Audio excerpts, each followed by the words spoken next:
আসসালামু আলাইকুম। আসছেন সামনে নির্বাচন।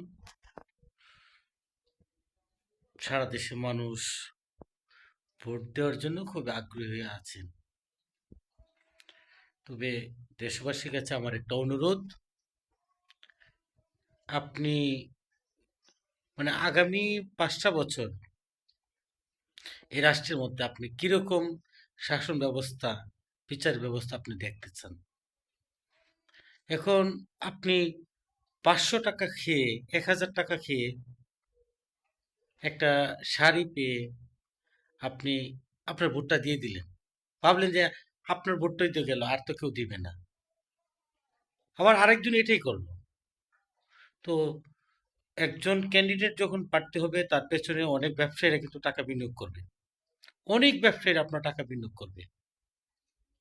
লাখ লাখ টাকা নিয়ে প্রার্থীর পেছনে ব্যবসায়ীরা দিয়ে দিবে। তো ব্যবসায়ী তার প্রার্থীর পেছনে কেন টাকা খরচ করতেছে? তিনি টাকা খরচ করতেছেন এই যে আপনি ইউনিয়ন পরিষদে যাবেন না আপনার বাচ্চার জন্য জন্ম নিবন্ধনের জন্য বা ডেথ সার্টিফিকেটের জন্য, দেখবেন আপনার কাছে ৫০০ টাকা ১,০০০ টাকা বসাই দিছে। এই টাকা কি শুধু আপনার এই ইউনিয়ন পরিষদের যে সচিব থাকেন উনি এখানে না, এটাতে ওই বাগাবাগি হয়। বিশেষ না হলে তদন্ত করে দেখেন। আপনি খারিজ করতে যাবেন জমিন, দেখবেন ওই এই ১১৫৫ ১,১৫০ টাকা বা ১,২০০ টাকার খারিজ আপনার ৭,০০০ ৮,০০০ টাকা লাগতেছে, ৬,০০০ টাকা লাগতেছে। তো এই টাকা কি ওই উনি এখানে না, ওই যে যে নেতা কর্মীরা আপনার টাকা বিনিয়োগ করেছিল, যারা টাকা বিনিয়োগ করেছিল তারা ওখান থেকে ভাগ নেন। আপনি দেখবেন আপনার সরকারি হাল দখল হয়ে যাচ্ছে, নদী দখল হয়ে যাচ্ছে। আপনার বাড়িতে যে আপনার এই যে ওই গোসলখানার যে পানি পানি সরানোর আর জায়গা পাবেন না। দেখবেন তো হাল বিল ভরাট হয়ে গেছে। ওই যে নির্বাচনে যে ব্যবসায়ী টাকা বিনিয়োগ করেছিল ওই এমপিকে পাশ করানোর জন্য, এমপি দিব্যি চোখ বন্ধ করে থাকবে, একটা শব্দও করবে না। কারণ ওই ব্যবসায়ী তাকে নির্বাচনে টাকা খরচ করেছিল তার ওনার পেছনে। এই জন্য উনি কি করবেন, রাগ করবেন না। এ দেখবেন সরকারের হাল বন্ধ করাট হয়ে গেছে। আপনার ফুটপাতগুলো দেখবেন তো ওই ফাতি নেতা ছাতি নেতাই দখল করে ফেলছে। তো আমার দেশবাসীর কাছে আমার অনুরোধ, আপনারা দীর্ঘ সময় ধরে ভোটাধিকার থেকে বঞ্চিত হচ্ছেন। আপনার ৫০০ টাকার বা ১,০০০ টাকা বা ২,০০০ টাকা আগামী ৫ বছরে কিন্তু অনেক টাকা আপনার কাছ থেকে নিয়ে নেবে। দেখবেন রিলিফের চাল, সরকারি গম বীজ টিজ আসছে, এগুলো আপনি বিনামূল্যে আপনার কাছে আসছে, আপনি কিন্তু আর বিনামূল্যে পাচ্ছেন না। ওই দেখবেন তো তারা বাগ বাট্টরা করে নিয়ে যাবে। দেখবেন আপনার চাল নাই ডাল নাই কই কি দরমার। আপনি দেখবেন তো এই বিভিন্ন মুড়ে মুড়ে আপনার চাঁদা টাদা শুরু হয়ে যাবে। চাঁদার একটা অংশ ওই যে বিনিয়োগ যে করেছিল যে ব্যবসায়ী তার অংশে চলে যাবে।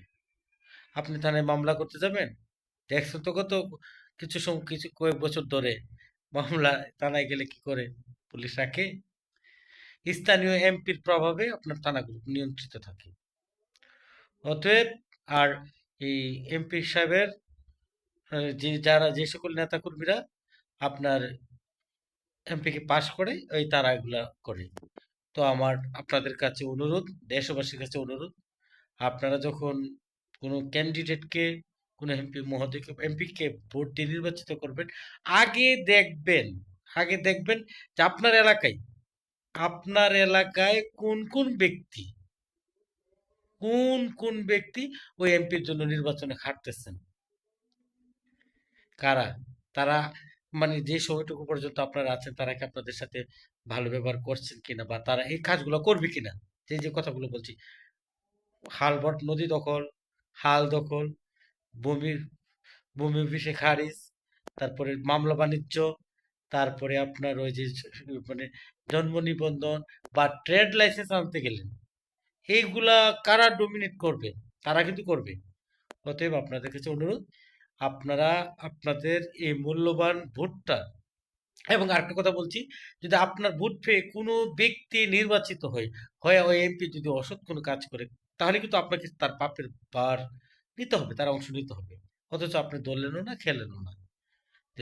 প্রিয় দেশবাসীর কাছে আমার অনুরোধ, বিবেকবান মানুষের কাছে আমার অনুরোধ, আপনারা আপনাদের মূল্যবান ভোটটা সৎ এবং যোগ্য ব্যক্তিকে অর্পণ করুন, যেখানে আপনার সুশাসন কায়েম হবে।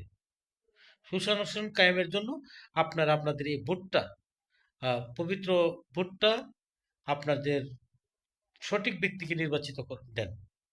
তাহলে আমাদের স্বাধীনতা ৫৪ বছরে আমরা আমাদের প্রকৃত স্বাধীনতা অর্জন করতে পারবো বলে আমি বিশ্বাস করি। বাংলাদেশ জিন্দাবাদ।